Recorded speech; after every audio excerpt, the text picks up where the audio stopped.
get started because, like I said, we do have a pretty tight agenda today, lots of good information to share and get out. My name is Anne Marie Hart Bookbinder. For those of you new to the call, I'm the Food Security Programs Director here at the Food Council. And I did want to take a quick moment for Food Council staff to wave when they hear their name. Just want to make sure that you know other members of our staff that are on the call. So first we have our Food Council AmeriCorps Vista, who's been doing a service year with us that is soon coming to a close, but Bita Mameni, so really glad to have her with us today. Allison Schnitzer, one of our co-executive directors. Amanda Jones, our new it's coordinator, but I'm sorry, I'm just losing all the words to our title today, but food programs, basically coordinator, all things coordination at the Food Council. I see Danny from our SNAP team, who will get a chance to wave again later. That's who I'm seeing thus far. If there's anyone else from our team, Jennifer Renkema, who's been doing some contract work with us, but also a part of this community. So thank you all for joining us today.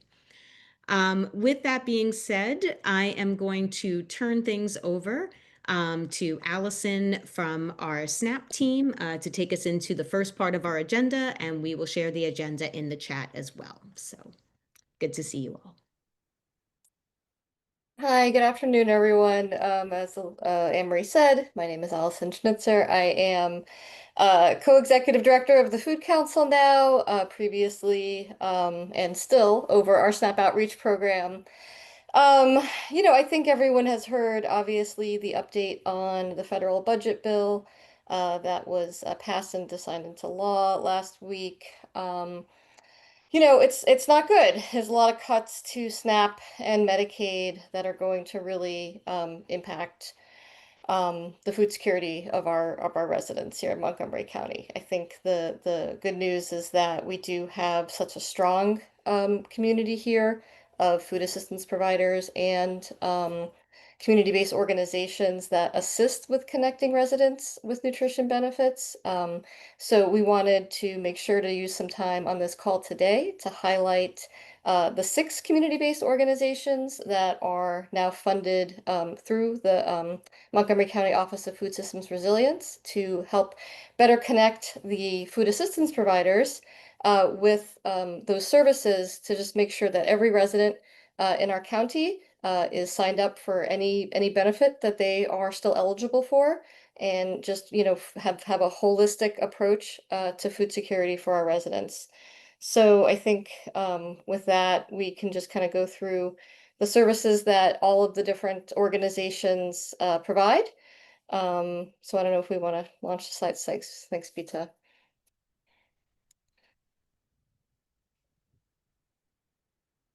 So just starting off with the Food Council, through this funding that we have now received from the Office of Food Systems Resilience, we have rebranded our SNAP team to Food Resource Specialists because now we're really able to help with the full gamut of food resources for families. We were already doing this, but we are able to now do it in a more formal way.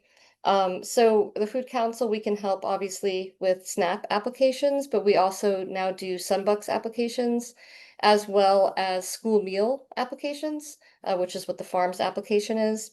And then we also have been working with the Office of Food Systems Resilience to get people recertified for the MC Groceries program that they have. This is a limited program, so it has previously only been available through invitation only. Soon it will be opening up for some new participants in the program, and we'll be helping OFSR with the application process for that as well. And then, we're able to help connect residents with referrals to WIC, to farmers market nutrition programs, and then to all of the different food assistance providers on this call in the county, as well as helping connect them to other social services. The thing that I really wanted to point out is that one of the things that we really do here at the Food Council, is build the capacity of all of the organizations in the community doing this work. And so we are happy to come do a training for your staff on the food assistance, food resources that are available to residents so that you and your staff have a better understanding of what is available and how to help connect residents. And we're also happy to come out to an event at your organization so that we can do some sort of one-on-one interaction with residents to help connect them to benefits. So um, we have a phone number, email, we have a referral form, our website. Those are all the ways that you can reach us. Always feel free. If you have any questions about SNAP or anything that's going on, at the federal level, feel free to reach out to me at my email, which is just allison@mocofoodcouncil.org.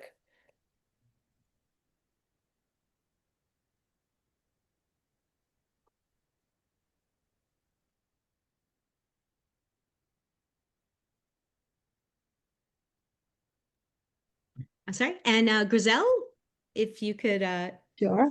introduce. Hi. Oh, hi.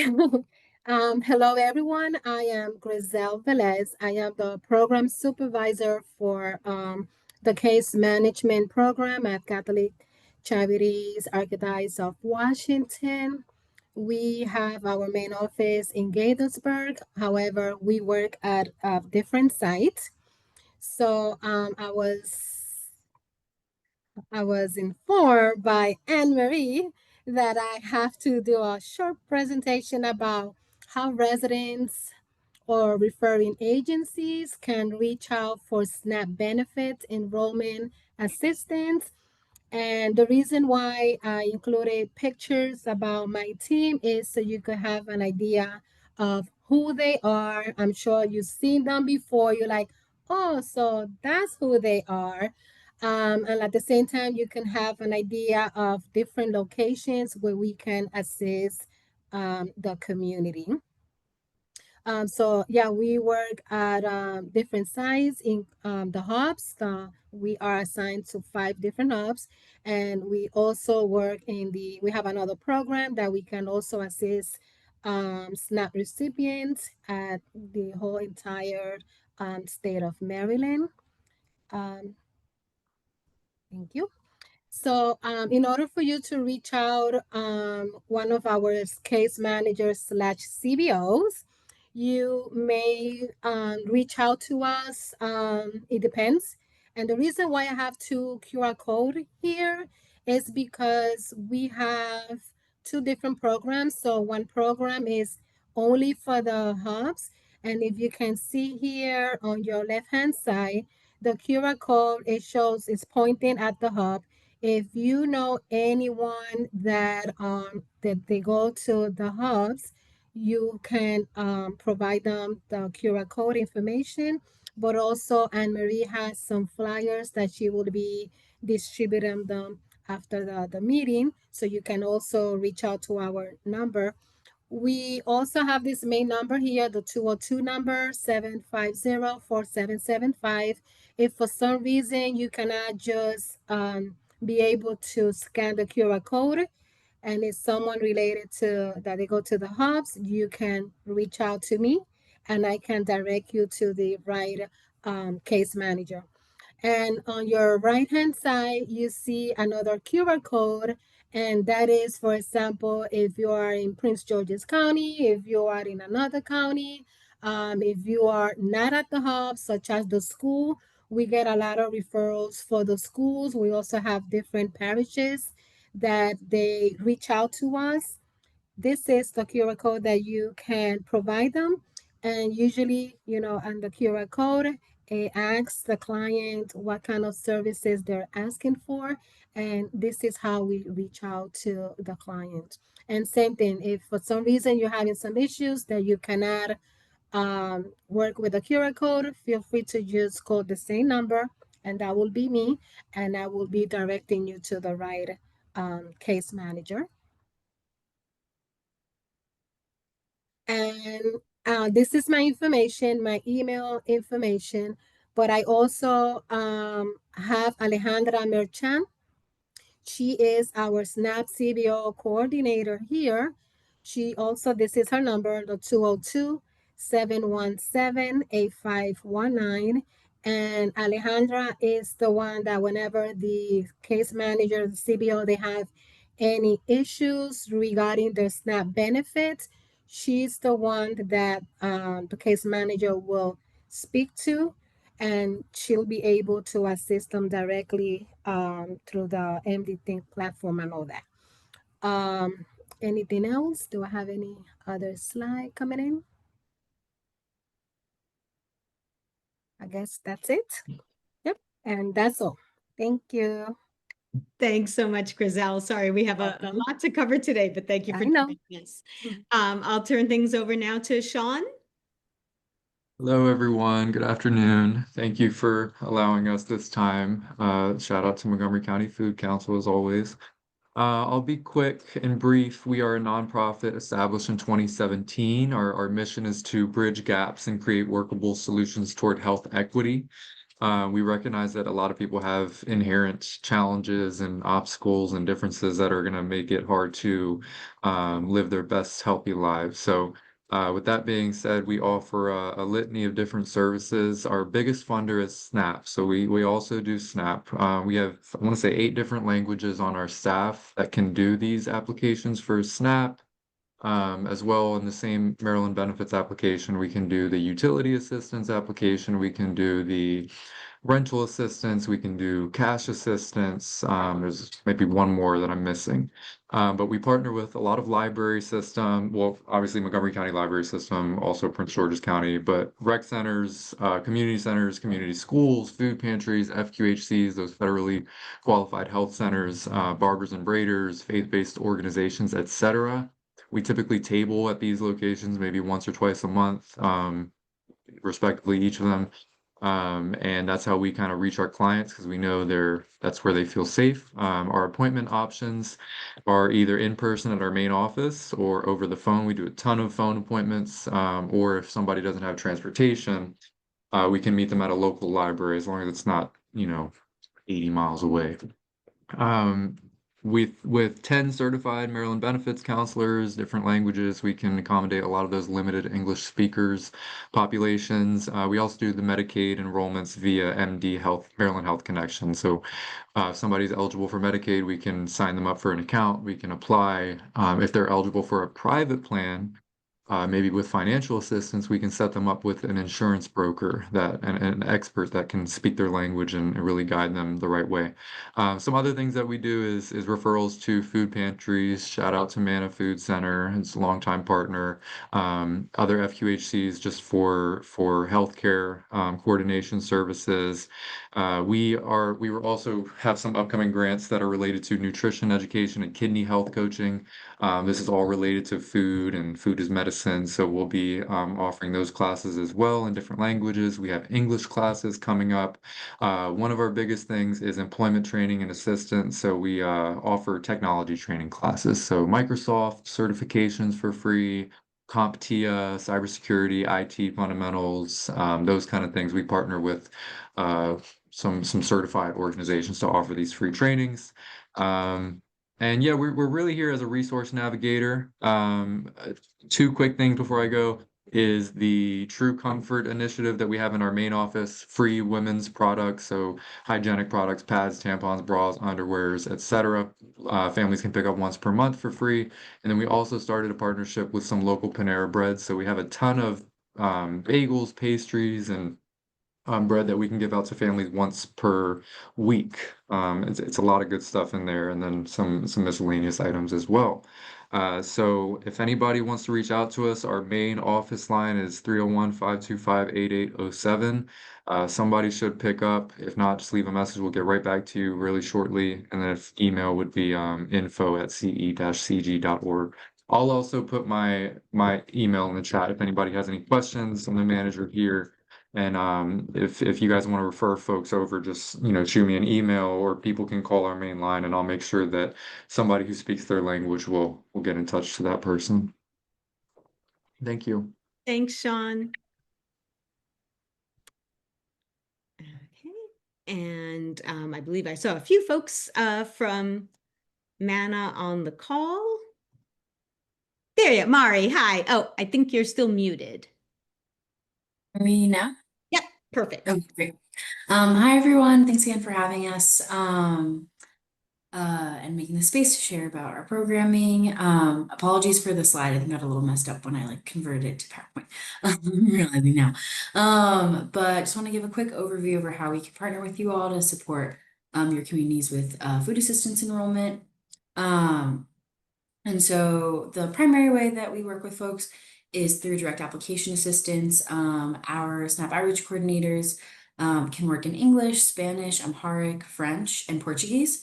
And we assist mainly with SNAP applications as well as those renewal processes or change reports. But alongside signing folks up for Sunbucks or helping them get enrolled in MC groceries as well. And you can always refer people directly to us in order to receive that assistance. So if you'll see the bit.ly link at the bottom, it's just bit.ly mana snap referral, and that's case sensitive.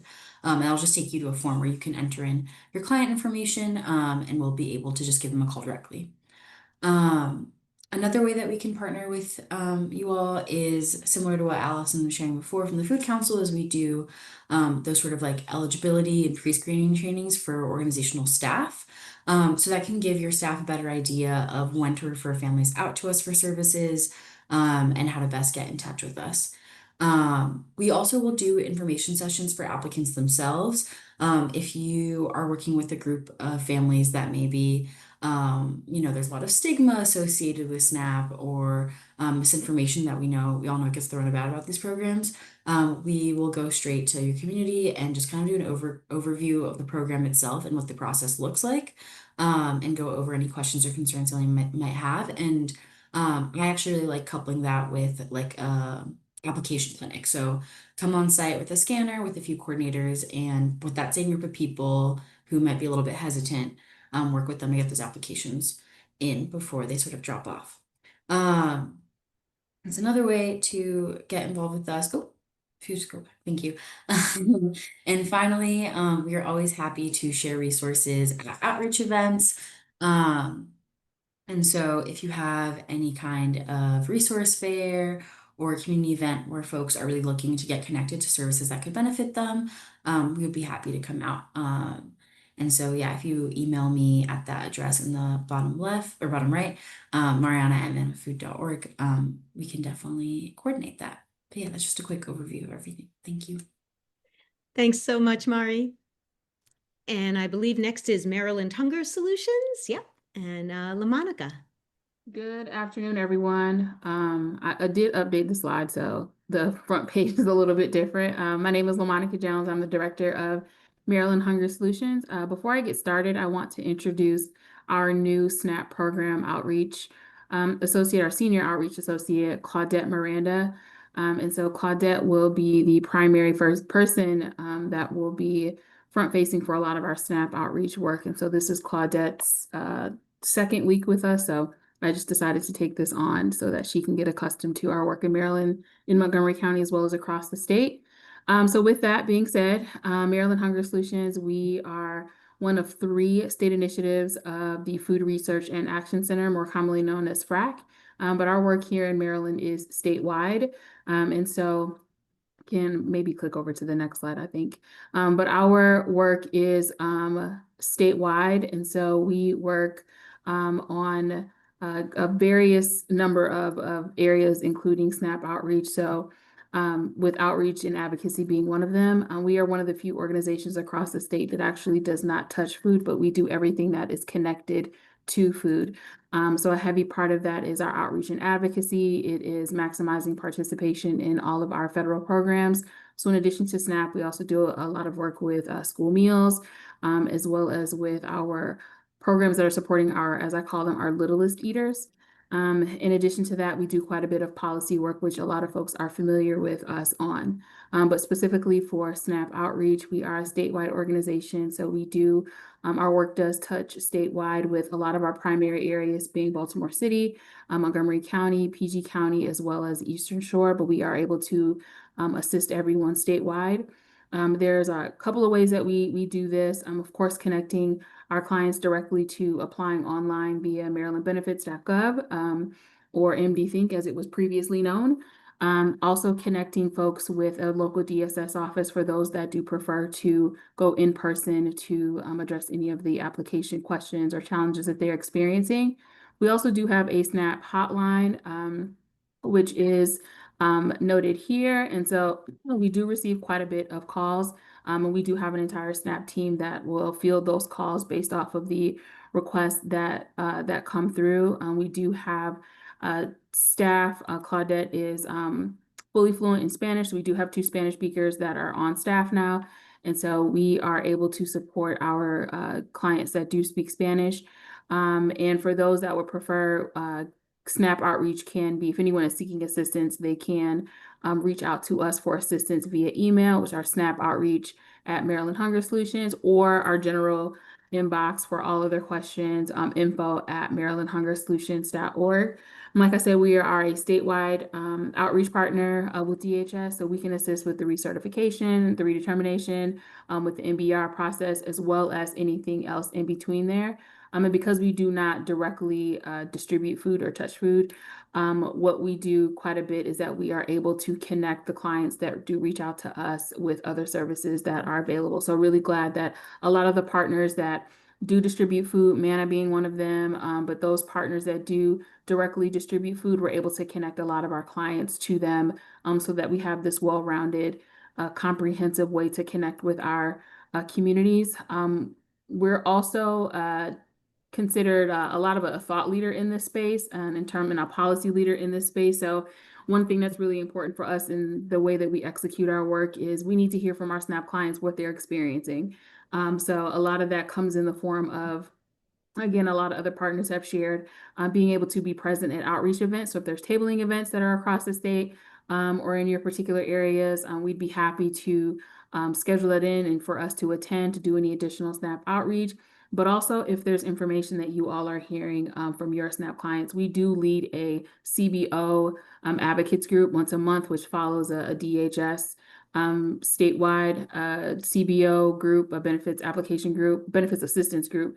And so that's the space that we're able to come together with other CBOs to find out what are the unique challenges that you're experiencing as it relates to SNAP policy changes, to how SNAP is administered across the state, and what this looks like in your particular community. So we can connect you with that if you're interested in joining there. But it's a space that we really do want to hear from our CBO, so that as we're working on these issues, that we can take this out, not just to the state level, but with our national team at FRAC that is working on this as well. And Claudette, if I am missing out anything, I know this is week 2, definitely feel free to jump in and let me know. But thank you all. Thanks so much, LaMonica. And thanks, Claudette, for joining us. And next, last but not least, Vietnamese American Services. Hi, everyone.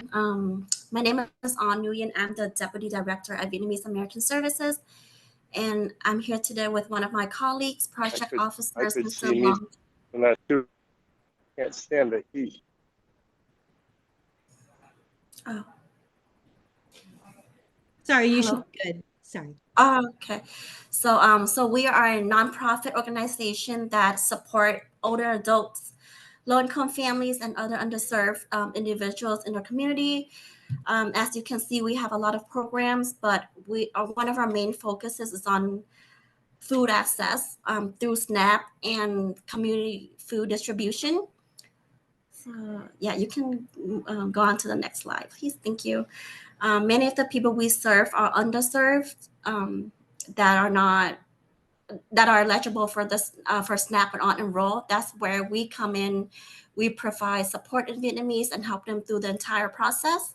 So thank you for the grant. Thanks to this grant, we're able to continue with what we're doing, helping our community. Thank you. Thank you so much. I'm going to turn things over quickly. Catherine Nardi from the Office of Food Systems Resilience is on, and she just has a few quick updates to share there. So thanks for joining us. Yeah, thank you so much. For those that I haven't connected with before, my name is Catherine Nardi. I'm a program manager in the county's Office of Food Systems Resilience. I oversee our grant programs as well as our interagency work between other government agencies here in Montgomery County. We are really excited to have this space to sit today to highlight our nutrition benefits outreach grantees.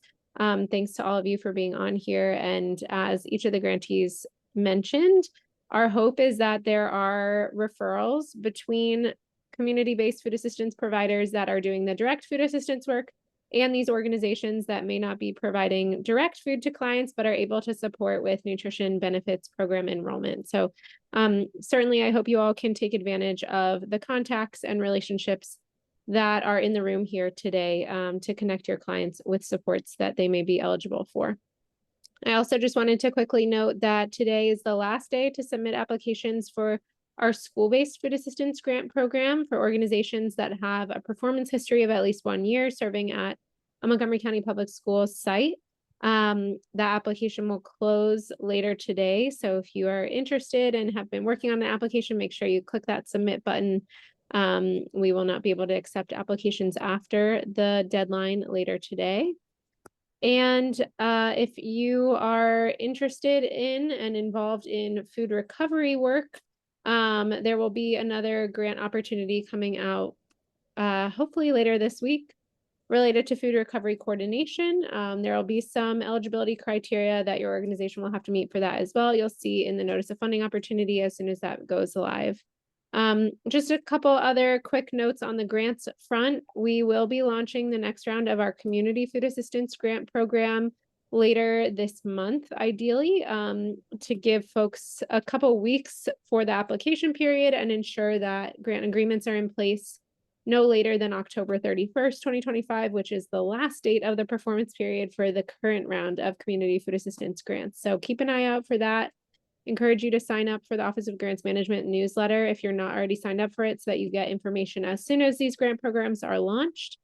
And if you have any other questions or need more information, you can always contact me or contact our office. That's all I have for right now, but I'll be on the rest of the meeting. Feel free to send me a private message if you have any questions. I'll put my email in the chat box as well, but I think most of you have it. And thanks for all the great work you're doing in the community. Thanks so much. I'm going to turn things over now to Bita, our AmeriCorps Vista. She's going to do a quick run through of the instructions for the county's food distribution calendar. Again, just a reminder that for those of you that are OFSR Community Food Assistance grantees, it is a requirement, unless you've discussed this offline with OFSR, to be posting distributions, pantry hours, things of that nature on the county calendar. We know that some of you may experience some difficulties going through that process, so Bita is going to just do a quick walkthrough for us here. And as always, we have print instructions that we will share again. But if you have any questions after this, feel free to reach out to Bita and she's happy to walk you through privately. Thanks so much. Hi everyone. So just super quickly going to go through how to add a food distribution event to the county calendar. If you're looking for the link on where to find that, it will be at the very end of the calendar here where it says submit your food giveaway here. And the purpose of this calendar is to have everything laid out by day. And if someone's looking for same-day food assistance, they can see what options are there. So we're going to go to the form. First, you're going to have your submitter information. So if someone from OFSR needs to contact you regarding your submission, they can have all your information and contact you that way. Then we're going to get to event information. You're going to put your title. I would recommend putting your organization's name in the title just so people can differentiate between the different distributions. Then you're going to have your location. This is obviously fake, but and then let's say you have your food distribution today at 4 p.m. You're going to put what the day is that it starts, and let's say it ends at 5 p.m. You're going to have that here. You can just click and put any time within 5-minute time frames here. And if your event is something that happens daily, weekly, or monthly, you can just click on this repeat button here. I'm going to put weekly. And you can click which days of the week this repetition happens, and then until what date. I think it only allows you to put 3 months in advance, so this would be September 13th. For category, the only thing that applies is food distribution, so make sure to check that. And depending on what type of food distribution you have, you're going to click what options apply to you. So for my fake distribution, I'm going to say you need an ID and it's a walk-in. So food assistance type, people have many different types of distributions that they have. So we have choice pantry, meal service, mobile market, pre-packed bags, prepared meals. For the sake of this little demo, I did pre-packed bags.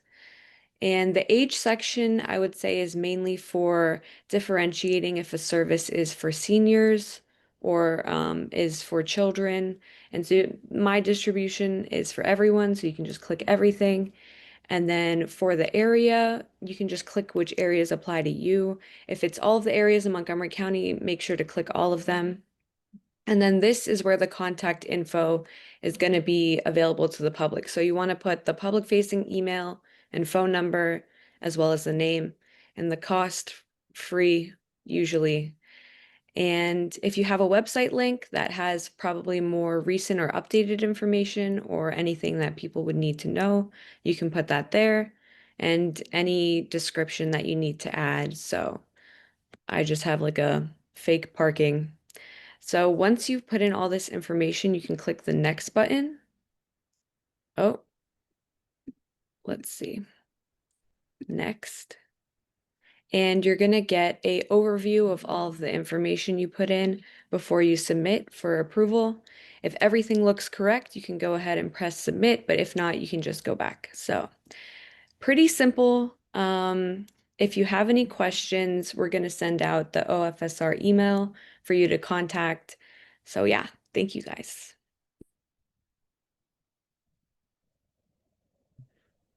Thank you, Bita.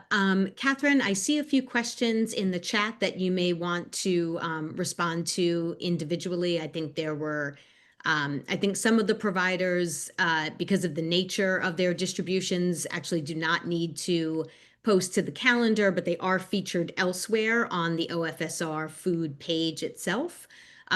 So Catherine can just respond to these questions individually and let you know what situation has been determined for that. But Bita, thanks so much for running through that. Again, we will share the instructions for those of you that need a little more detail going through. Marie, I'm going to, if you are available, I know we're probably about a minute or two ahead of where I said we would be. But we can wait for you. Oh, I see your camera coming on. Hello, Marie. So we are joined, our next presentation is going to be by Marie Harvey of the Montgomery County Business Center. Bita, Marie did send us her slides just now, and I think it might be easier if you could run them for her. She's a little bit in between, in between spaces at the moment, so we appreciate her time and flexibility. Thank you for having me. Hi, everyone. I am Marie Harvey, and I'm from the Montgomery County Business Center out of the County Executive's Office. And we provide, you can go to the next slide for me, please. We provide support, tailored support to county businesses. So anyone on the call who supports businesses or people wanting to start businesses, send them our way. And so we really we have our focus on retail, food service, or service-based industries. However, we serve everyone across the county for any kind of business, and we would connect them to any kind of resources they need to be able to start their business and navigate the county system. Some things can be really confusing. We have folks that do similar things, but it's always nice to start with the business center because we're like triage. And so if you think about it that way, it's kind of like you come to the business center, we figure out what your needs are, how we can support you, and we connect you to the specialist that can best serve you, and we stay along with you, walk alongside you the entire way. So we want to make sure that businesses or folks who want to start businesses here in the county can get connected. and businesses that statement does include nonprofits. Nonprofits are businesses too. And so we work really hard to support our nonprofits here in the county. We can also help to find business locations within the county. We'll look in our CoStar system and figure out what locations are available. We won't be able to negotiate a contract or take you on visits.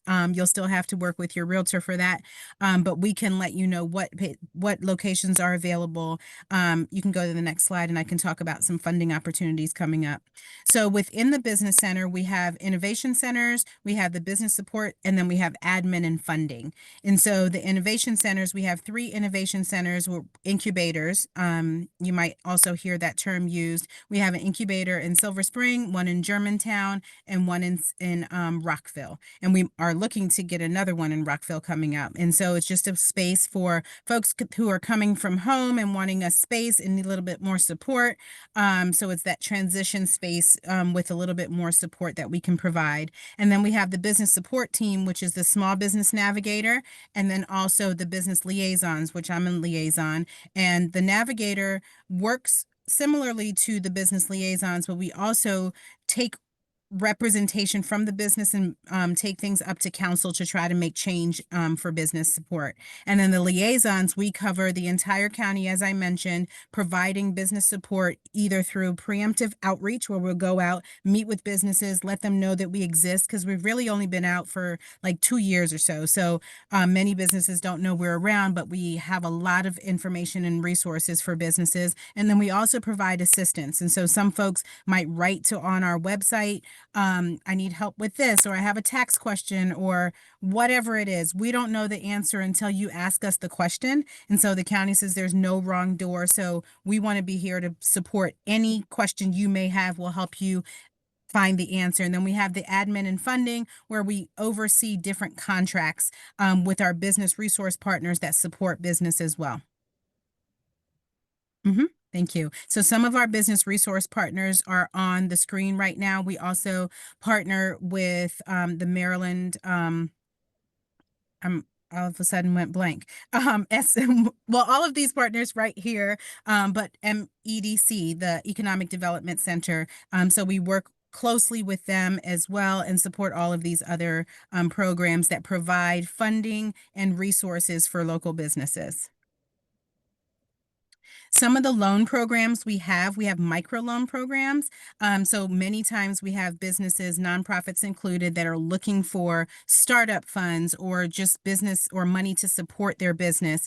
And so Life Asset and LEDC are 2 of the business resource partners that we work with closely that have microloan programs. And so Life Asset, they follow a Germanian model. And so you kind of use your group. You would get 2 to 5 people in a group, or 3 to 5 people in a group, and that group would be kind of an accountability group, and that limits your need for collateral when you have your group folks there. And so they go up to 10,000, but for folks needing a little bit more than that, LEDC goes up to 250,000 depending on eligibility. Now with LEDC, they are a lender, and so they definitely want to see that you have some cash flow coming in, and they provide business support. Both organizations provide business support to you and coaching. And so they want to make sure that you're not just going to get money and then be in debt, from getting the loan. So they want to make sure you can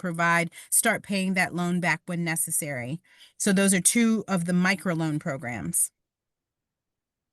You can go to the next page also. So we do have a MOVE grant. I mentioned that we can help you find locations.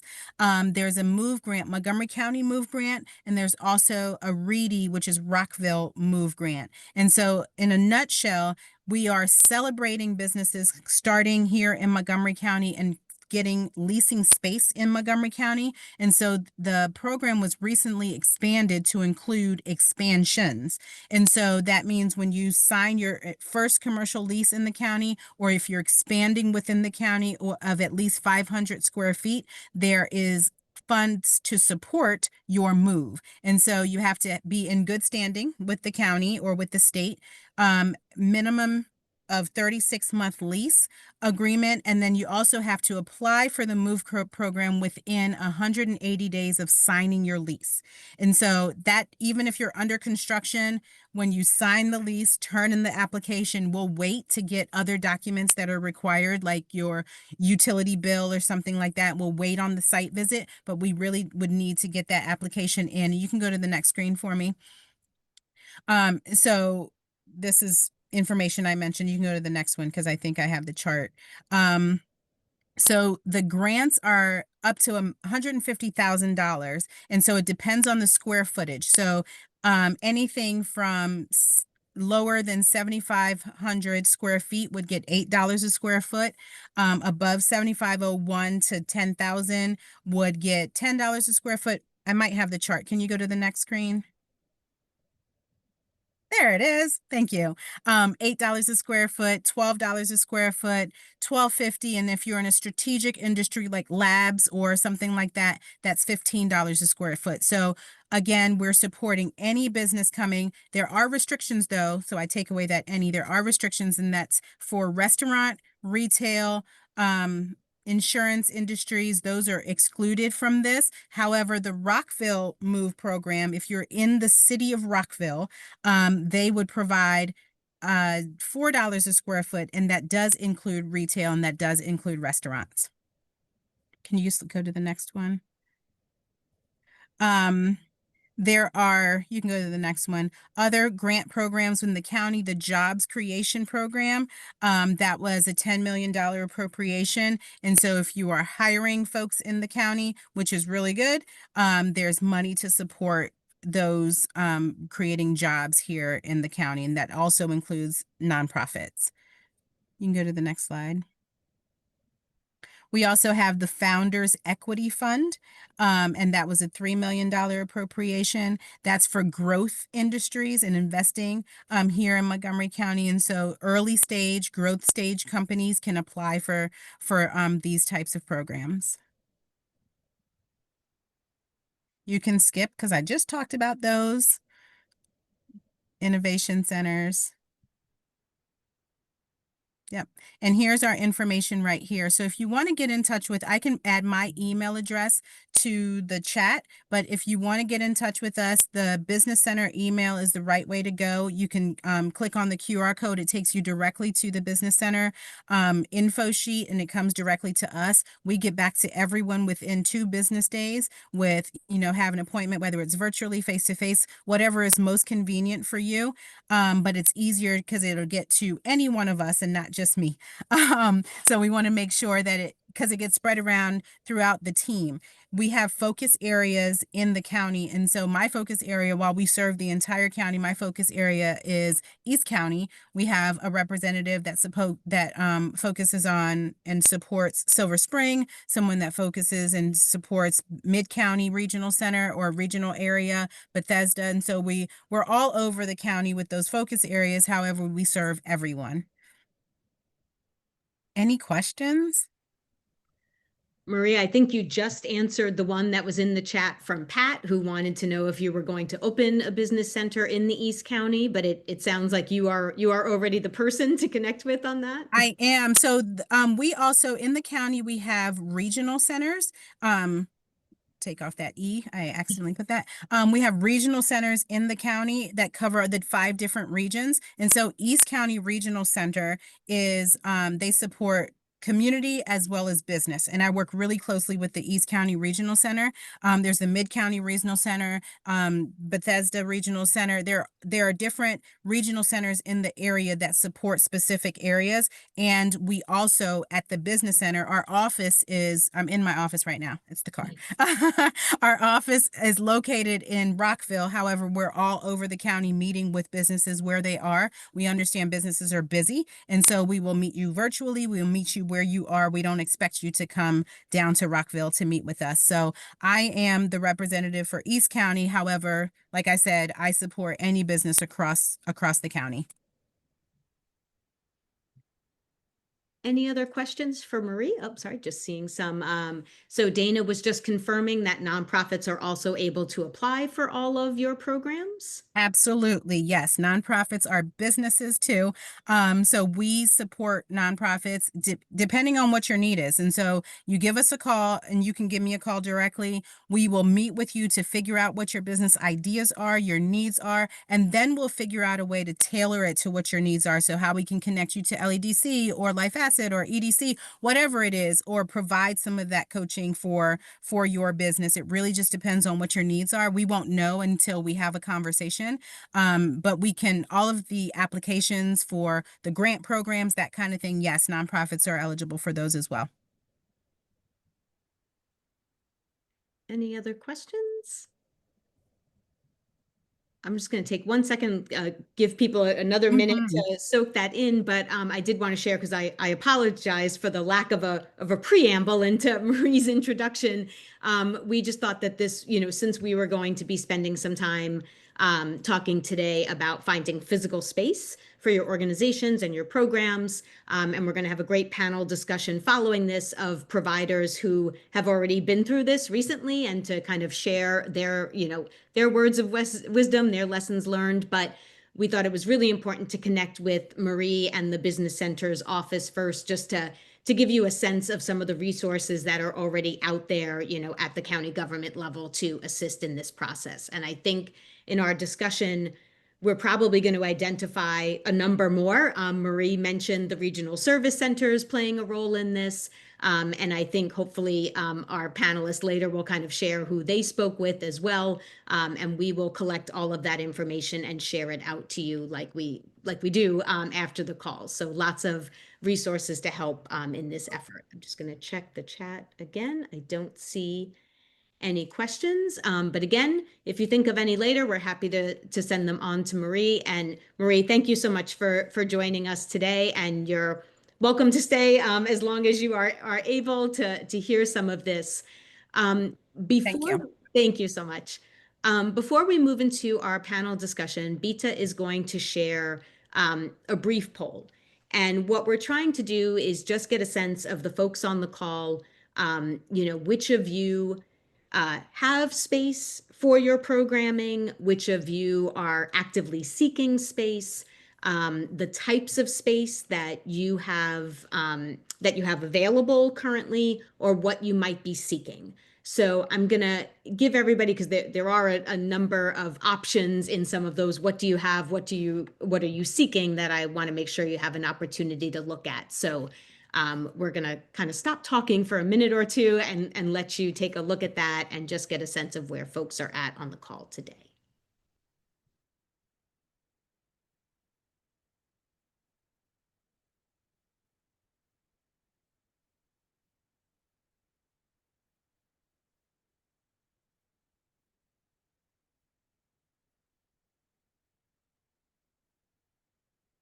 Sorry, oh, great. Okay. Can everyone see the poll? I just didn't see anything going in. There we go. Awesome.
Think things may be slowing down a little bit.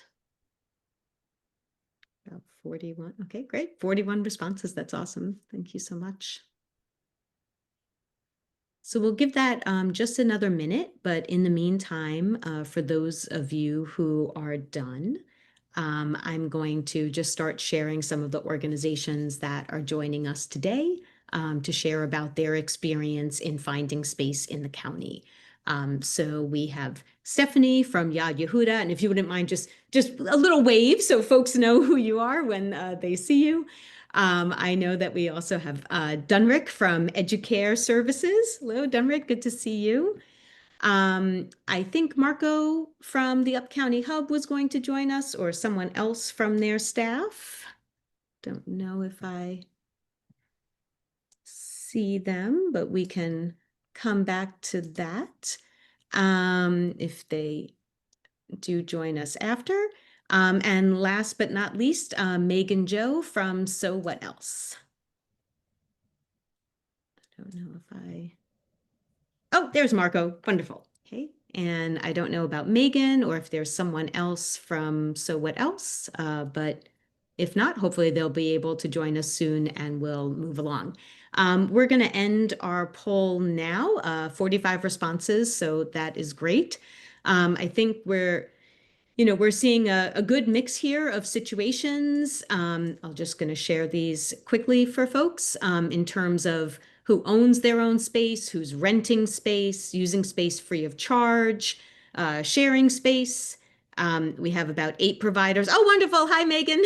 We have 8 providers that are actively seeking space, 5 that are not actively looking or planning to look. Lots of variety in the types of spaces available, although, we're still seeing some possible room. Not everybody has everything. And a good mix of also what folks are looking for. So I think this will be great. And whether or not your current space meets your current or future needs. So about 50% of you are saying yes, and 42% of you saying no, with 10% saying you don't currently have space. So we'll lump that in with the no if you are also looking for it. So thank you for that information, and we'll keep things rolling along. So I shared a few questions in advance with the folks that are joining us to share about their experiences. So I'm going to let each person say hello. And also just in that first time, if you can also share with us, what was the reason that you had to either find new space, from where you currently were, or what kind of really finally pushed you to find space in general if you didn't have it before. And I see Stephanie's off mute, so I'm going to let Stephanie kick us off. Thanks so much, Anne Marie. So I'm with Yad Yehuda of Greater Washington. We are a food and financial assistance organization serving the Greater Washington, D.C. Jewish community. We were renting a house on the property of a synagogue, actually, and the synagogue sold that house to a developer. So we were given about 12 months to find a new place to move to. We had a volunteer get involved to really take the lead on that for us. I'm the only full-time employee of our organization, and we're run basically by volunteers, and even our board is very volunteer, very hands-on and volunteer involved, but it wasn't something that an employee could take charge of. And after looking for a really long time for places to rent, nothing was affordable. So we wound up actually buying a building very close to the service area where we mainly serve. And it turned out through a lot of things that fell into place for us, it turned out to be actually more economical to buy a building than to rent a building with ridiculously high rents. So we would rather see that $7,000 a month go to feed our recipients than to pay a landlord. So through some creative, getting a lot of sponsorships from donors to buy the building, it's cheaper for us to have a mortgage. We didn't buy the building outright. We have a mortgage, but it's much less than renting. So that's our story. We didn't have a choice, and a lot of research led us to buy instead of rent. Thanks, Stephanie. Dunrick, I know you recently secured new space as well. You had moved. Good afternoon, everyone. My name is Dunrick Sogie-Thomas. I am the founder and CEO for EduCare Support Services. We've been in existence since 2012. We were actually renting a space. Well, I'll initially start off as a partnership with a church in Tacoma Park. I'm not going to name the church because there's some legal issues still going on with them. So I'm not going to specifically name them. But during the course of it, they thought they owned the food pantry. And they demanded keys to the food pantry. They will just open the food pantry, go in there, grab whatever they needed. If they need a box of oil, they would just go in there and grab it. And I kept telling them, listen, I'm accountable for everything that goes in that food pantry. And also there were deficiencies with the building. The building would crumble. Sometimes the refrigerators and everything would just go off. And most time we were not there on the weekend. So we'll come back, all the chicken and stuff in the refrigerator had gone bad. So we complained, we called the city of Tacoma Park, and there was so much legal issues. Our volunteers were actually harassed to join the church. They would come out during our distribution, start giving out religious flyers, or the pastor was like, oh, I need to talk to you all about Christ and stuff like that. And I was like, you're actually preventing a lot of people from coming to our food pantry. We're not a religious entity. We're a nonprofit, and we're not non-domination, non-religion and stuff like that. So I had several meetings with them. I'm also a member of that church. That's how we were able to acquire the space. Initially, they were like, oh, you can have the space, and then they start charging us for the space. There was a building that was owned by them right at the back of the church. It was an old building, rundown building that was closed down for 7 years.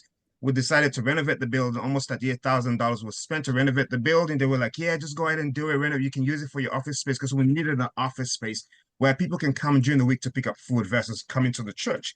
Because a lot of times they will not tell us they have funerals, weddings, and stuff like that. And by the when we get there for a regular distribution, we'll find the cops in the building and the place packed with people. So we decided, this wasn't a good fit for us anymore. So we started looking out for space. Thanks, Dunrick. That's a lot. Yeah, it's definitely difficult when you're not managing your own space and owning that. So thank you. Megan. Hey there. So yeah, we moved out of Lake Forest Mall almost 2 years ago now, which feels crazy to say.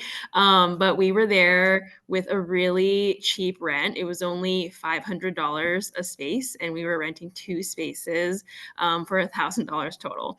And they gave us 90 days to vacate, and we had to quickly scramble to find a space that was still affordable, and obviously wasn't possible to find a place for $1,000 a month. And so it was quite a journey. We asked for advice from a few different groups. I think we asked for advice from the county too, just like for some guidance to see what they suggested. And ultimately we had help from one of our board members to find a warehouse space, and it wasn't cheap, and it's certainly not cheap now, but we had to make it work to make sure we didn't shut down everything. Thanks, Megan. Marko. Yeah, thank you. So I'm Marko Rivera-Oven. I'm the director of the UpCounty Hub. Our story is a little bit different. Just it's a little kind of more unique. So kind of like some of what the others saying, we had no choice. We also had to vacate. Our organization was created out of COVID, and we were first operating in a garage in a private residence, and then from there we moved to Black Rock Center of the Arts in Germantown during COVID, knowing that very large gatherings, concerts, stuff like that would be one of the last things that the county would reopen when the restrictions happened. We then became an umbrella organization under BlackRock. Then BlackRock, obviously, because it's their building, started to politely push us out, and we then had to start looking for space because BlackRock wanted to do what they were built to do, which is all their classes and the arts, and slowly start having kids come in there to do everything. So we frantically started looking for space in Rockville, warehouse space, and like others. And like Megan, it's hard. It was really hard to find a warehouse, and just also accessibility for residents to come, but also have the office space. Where we found a space actually was where we're located now, which is the old Germantown Library in the UpCounty Regional Service Center. So this was in collaboration with a lot of people because it is a county government building. So this took a lot of I want to say, finagling, a lot of slideshows, a lot of meetings with elected officials, a lot of pushing and advocacy to allow like a nonprofit to come in and kind of utilize that space. So if anyone is looking or trying to get into county government space, it is possible. There's a lot of open space. It does sit, but I would just not warn you, but it does, you know, once you're in here, it's a lot of red tape, right? So even though I am my own nonprofit, I'm currently in a county government building. Anything I want to do has to get approved by the property manager. So there's unfortunately good tape and bad tape. So thankfully we were able to come to an agreement, and that's currently where we're operating now. We did used to operate a warehouse in Rockville, which is no longer there. And we are now looking to do either a satellite warehouse or something like that. We are actively looking for something in the Montgomery Village area, knowing that is a very area of high need. And most of the vehicles that we operate out of our Germantown location are always in Montgomery Village. So thank you, Anne-Marie. Thanks. And actually, Marko, I'll stay on with you since Sure. you went last for this one. If you could kick us off, how did you, how did you assess your needs? You mentioned some of them, and then, kind of give us a sense of where you are now. Like, were you able to get most of those needs met, or which ones did you kind of have to be more flexible about to make things work?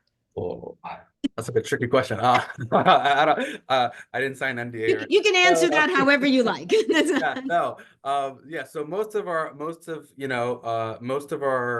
the space that we're in right now, I will say, for the most part meets our need, but we are unable to, and most of the people on this call, I see a lot of familiar faces, have been to our space. We are unable to grow, which, as sure as many other food assistance providers on this call, the need is there, the need is going up. So to sustain an increase in need, it is very hard for us to operate.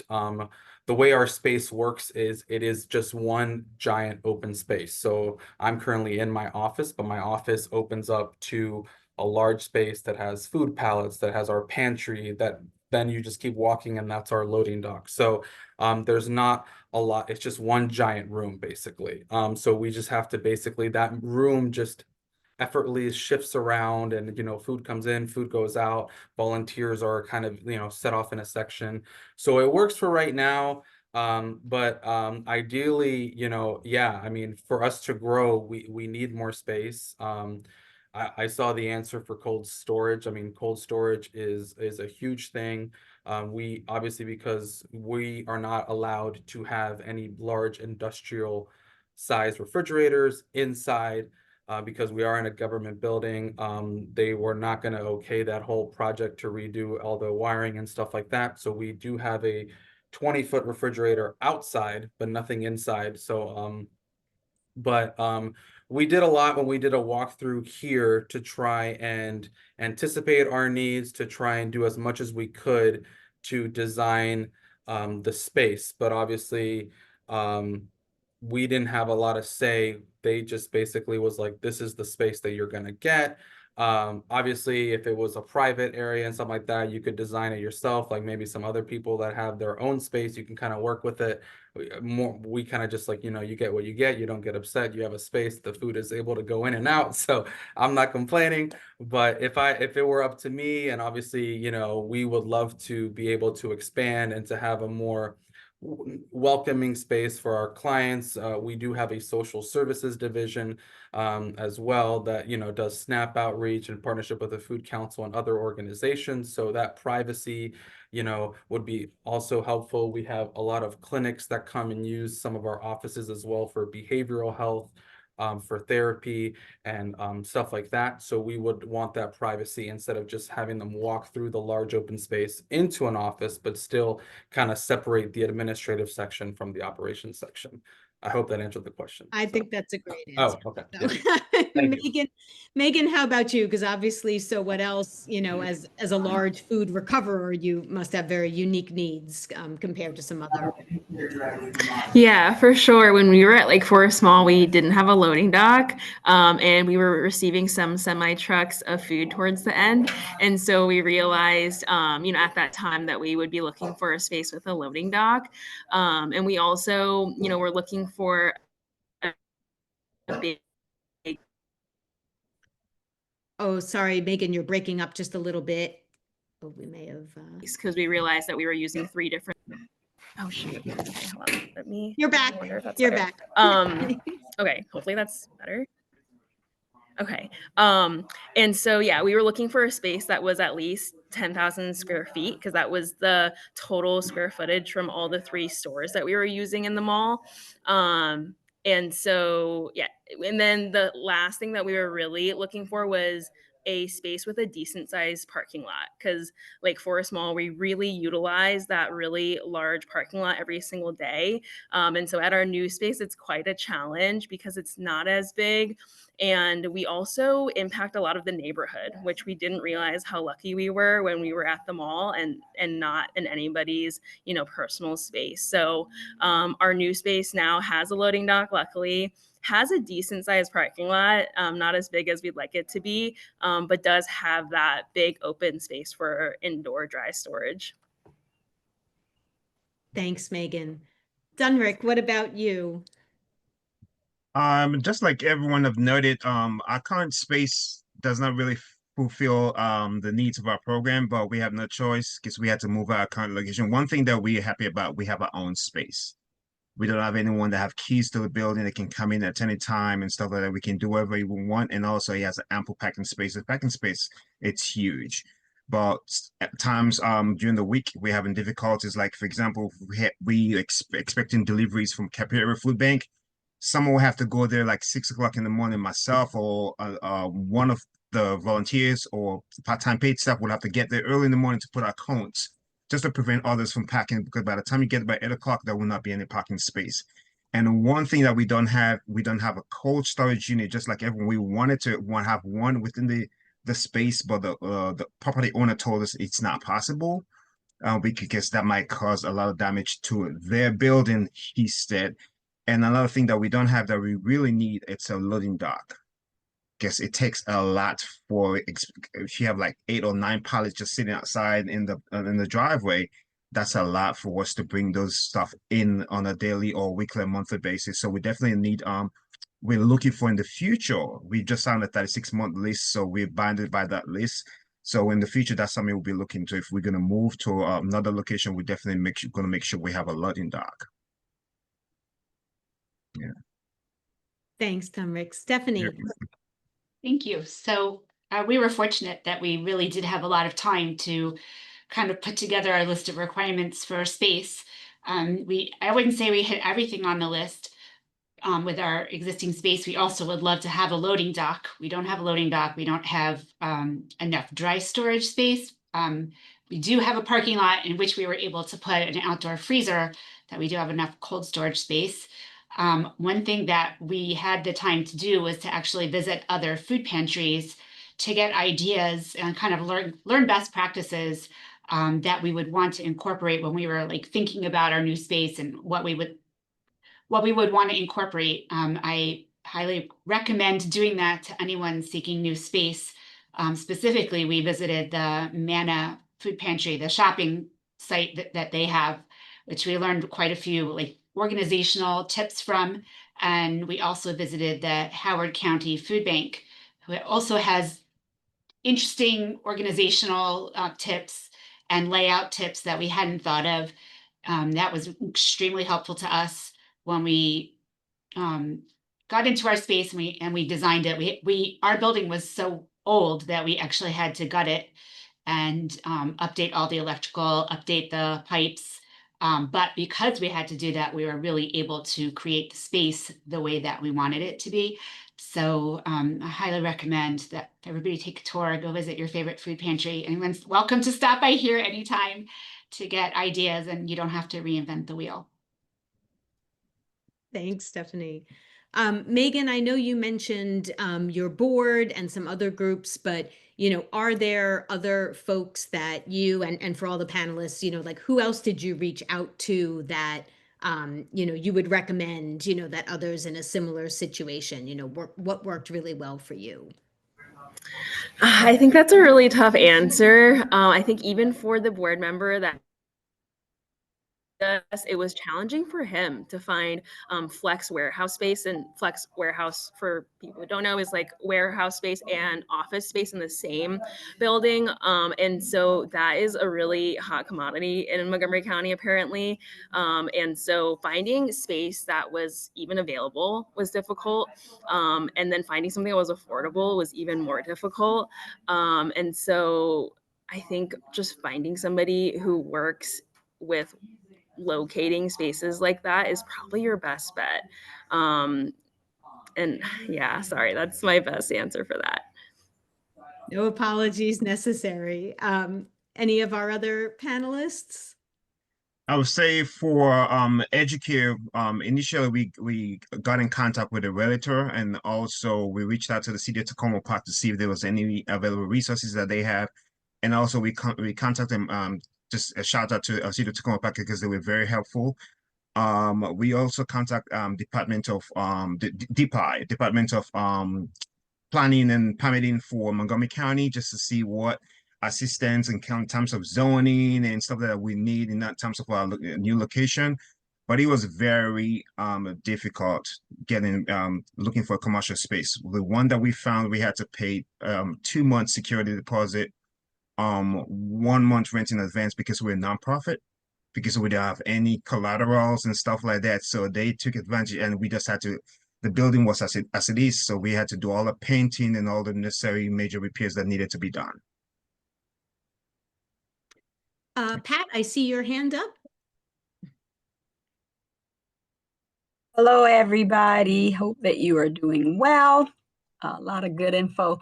I encourage anyone, if you've not been to the Kingdom Hub, the Kingdom Global, they're just on the other side of Montgomery County, but they're a lot closer to a lot of our residents.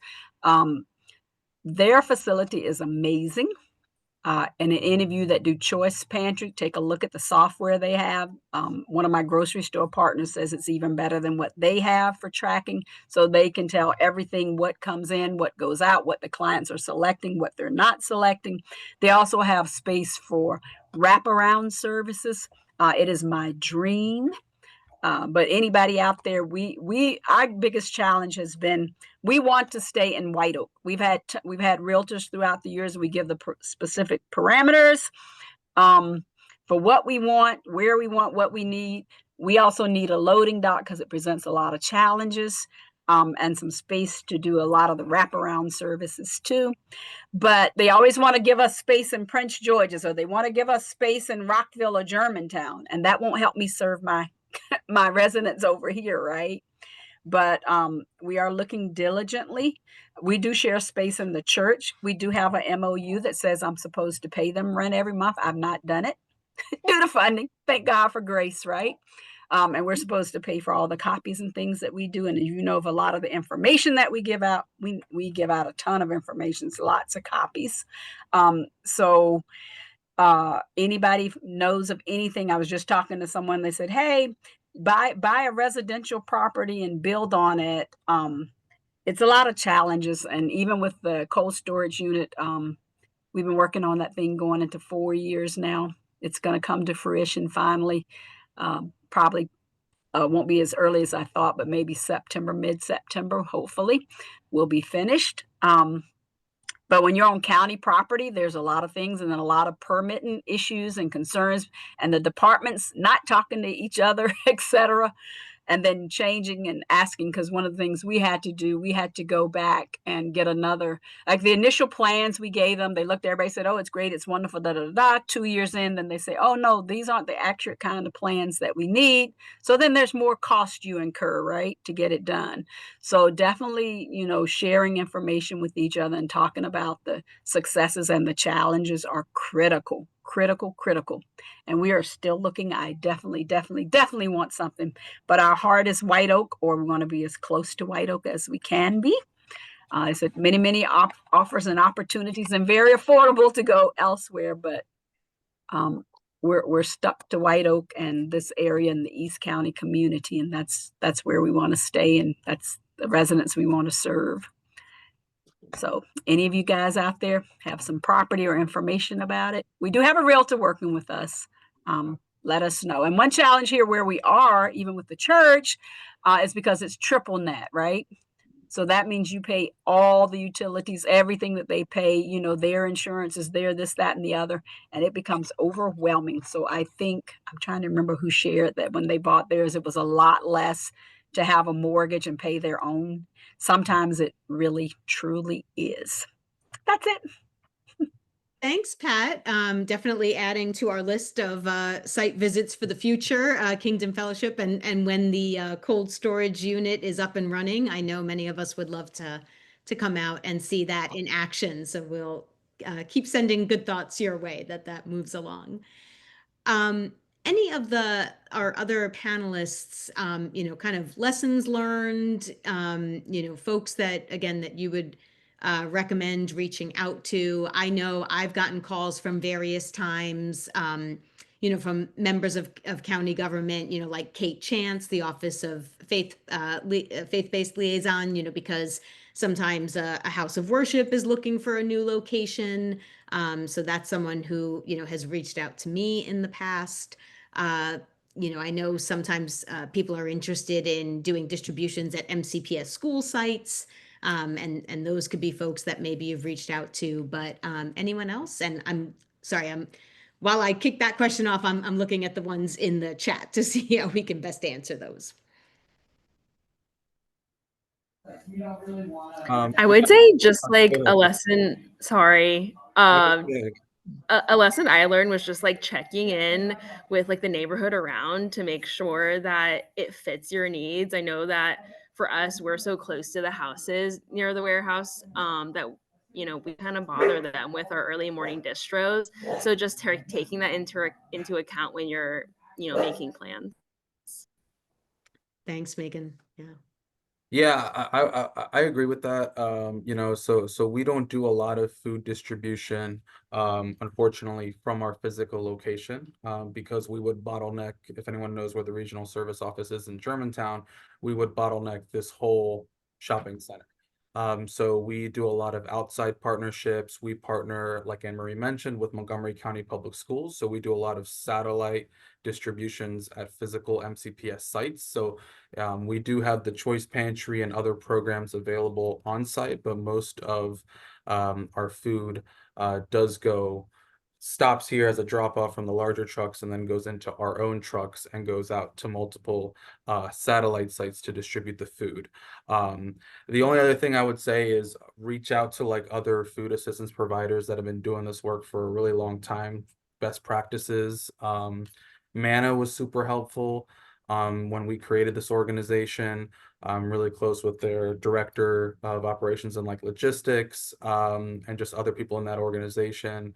My background was medicine and the healthcare field and, you know, emergency management. So they kind of sat me down, and when we came into this space, he was able to come walk through and just kind of help me make a better flow that was more operationally sound, but also safe, especially with having pallet jacks and just, you know, forklifts and other stuff that would be more of a warehouse, but also at the same time having volunteers operate in the same space. So also just seeing what other organizations are doing, you know, visiting Manna's warehouse in Gaither Road. We just visited recently Cap Area Food Bank, and obviously they're a lot larger than us, but just also seeing how larger organizations operate, how their operations looks like, and any best practices we could take from them to obviously in the future or even if we can in our smaller spaces utilize. Yes, Stephanie, please. I'll just add in that they say this even with just buying your own house, everything is going to take longer and cost more than you could possibly expect. We had to consult with even before the purchase, architects, insurance companies, electricians, zoning people, landscaping. Actually, there was a squatter on this property, had been unused for quite a few years. And as the landscapers were clearing out, they actually found a squatter living in the property. Flood zone. There are so many costs before you even buy. And then once you buy, you have to put all those things into action. You should definitely develop your list of volunteers to help with as much of the manpower, person power needed to get things done. That really helps with saving money as far as things like painting and moving boxes and loading a truck and all that kind of stuff. I think also you have to look at the big picture, like what the utilities cost, what is the regular building maintenance costs, and besides the mortgage, there's so many costs added on that you really have to take a look at what income flows in through donations or grants to your organization every single month, and just see like what percentage of that is going to be just involved with operating your building. You really have to have a good handle on that. And most of us want the majority of our funds to go to our recipients. So you need to pay attention to that very carefully, because you just can't believe how much your electric bill can take up. For example, when you're running a lot of refrigeration. Also, I just want to say that if you have a donor in your community of support who either is a businessman with a relationship, or a business person with a relationship with a local bank, or you can go make a relationship with a local bank. I think those are the bankers who are in the community that will be much more likely to help you have a mortgage that you can handle. A big bank chain is less likely to be community minded, and a smaller bank or maybe even a credit union, I think, will work with you more because they're more of a community minded institution. So just kind of keep that in mind as you're shopping out mortgages, if you're indeed buying someplace. And I'd say your donors are your best source for helping you develop relationships with any of the professionals that I mentioned. A donor who already has a business relationship with any of those kinds of professionals, architects or bankers, could really help you get better pricing, or perhaps get the services donated to your organization as well. So just think through all those opportunities as ways to cut costs. Thank you. Any questions from folks on the call?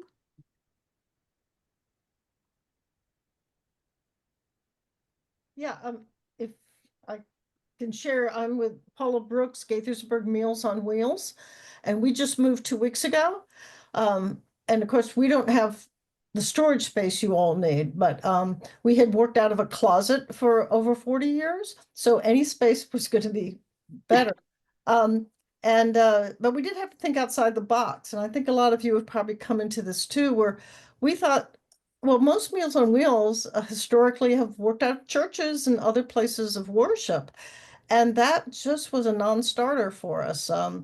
But we found a new home. We are at the Benjamin Gaither Senior Center in Gaithersburg, and it turned out to be the great match, because we deliver food to senior people who are homebound, and they serve the senior community with recreation facilities. And it has turned out fabulously. And I'm very thankful to the city of Gaithersburg and the people at the Benjamin Gaither Center, who have just been the most wonderful hosts for us you could possibly imagine. So yeah, you have to think outside traditional places. And by the way, they're not charging us any rent. Paula, that's wonderful. Congratulations. Trufina, I see your hand up. Mine is not a question, but to thank those who have shared their journeys. And we feel you because we are in there. And I can speak for Every Thrive. We don't have a space. We operate from outside a church distribution site. Our volunteers and staff don't have access to a bathroom. So it's very inconveniencing when they have to be serving, when they don't have access to run to McDonald's for the bathroom. So we feel what the others are and we are actively looking, but it's not easy. We are in mid-county, and we want to stay there because that's where our community is, the community that we serve. And so when I look around, I don't see, but I also believe in miracles. So I'm hoping as we embark on this search for a space, something will come up in the mid-county. But I want to thank you all for the work you do. It's critical work, it's important work, noble work. I think nobody will be doing this if they're faint-hearted. So what you do is encourage yourselves. You're doing a noble work. Despite the challenges, I believe we shall overcome. That's what I want to share. Thank you. Thanks for that. And I see Andrea's note from the Bender JCC in the chat, and I appreciate that we don't really have to segue. We've got 5 minutes left together today, but part of what we wanted to start talking about on today's call is, were there opportunities, for partnerships between providers? Were there matches that could be made, like the Gaithersburg Meals on Wheels shared? Do people have space that or know of space that is available to providers or can meet a common need in terms of what some people might be looking for? Marko, please. Yeah, I'll just quickly say this, 'cause I think this is kind of what Anne-Marie also wanted me to touch on. I've been used kind of as a holding center a couple times for large distributions available to food assistance providers, and I've been kind of a pickup location. And I just want to say that I'm happy to do that. Obviously, I don't have enough space to meet my current operational needs, but I obviously know that I have more space than some other food assistance providers. And in the event that another food assistance provider needs space and you are in the UpCounty, you are more than welcome to email me. And if I have space to hold your food in your pallet, I will do that. Whether it is that, so I just wanted to put that out there because I think the way that we all collectively succeed is through partnerships, because we are all doing this work. The need is going up. And I'm located in Germantown, so Gaithersburg, Montgomery Village, anybody in UpCounty, if you are getting a large shipment and not all of it can fit, and you're scrambling or you need somewhere to hold it for a couple days, or you're more than welcome to email me, and if it can sit in my warehouse, I will happily take it. So I just wanted to put that out there. Yeah. Thank you, Marko, for mentioning that, because yes, as many of you know, Marko had taken some pallets of hand sanitizer that MCPS, was looking to share out in the community. And I know a number of providers were able to make it out there and take it from them because they couldn't have handled, a full delivery like that from MCPS itself. So we're really happy to help facilitate some of those partnerships. And I see that Jenny did put in the chat that they will also have a lot of space available from December to April if you have winter needs for space and cold storage. So again, we'll make note of all these things. I did just someone. No, that was me and Mary. Oh yeah, please. Now I was saying for organizations in down county, if you guys want to partner up with us, we have about 100 folks on our waiting list right now. We part of our delivery mobile door-to-door delivery program. We're trying to link them up with other providers because we don't have that much communities right now. We're trying to get back with TFAF. We have a site survey coming up soon, and we've reached out to Capillary Food Bank. We're trying also, if someone wants to have looking for a meeting space, like they want to host like a meeting about 8 to 10 people, our conference room is always available. Thank you. And this is a great time to plug for those of you that are CFA grantees and hubs. We will be having our August regional convening spaces happening. That'll be our next opportunity for to meet. And so this could be a great topic to pick up within those spaces and see, what kind of access do people have in the same area and what, they might be able to share or seek out with other partners. So happy to make a lot of space for that. For those of you in the Down County group, we'll be visiting Vietnamese American Services, which is actually located at St. Mark's Church in Fairchild. So a great example, that before we even had this all worked out, of co-located programs. Our next call in this space is going to be September, and we are going to talk about emergency situations at food distribution sites. We'll have more to share about that coming up, but those calendar invites will be going out for CFA grantees and hubs, and they're also going to obviously go out in the notes from this call. Thanks everyone for your time. Thanks everyone who shared, all of our panelists. Really appreciate you kind of sharing in this space and hope to do a lot more of this on future calls. So thank you so much for joining us today.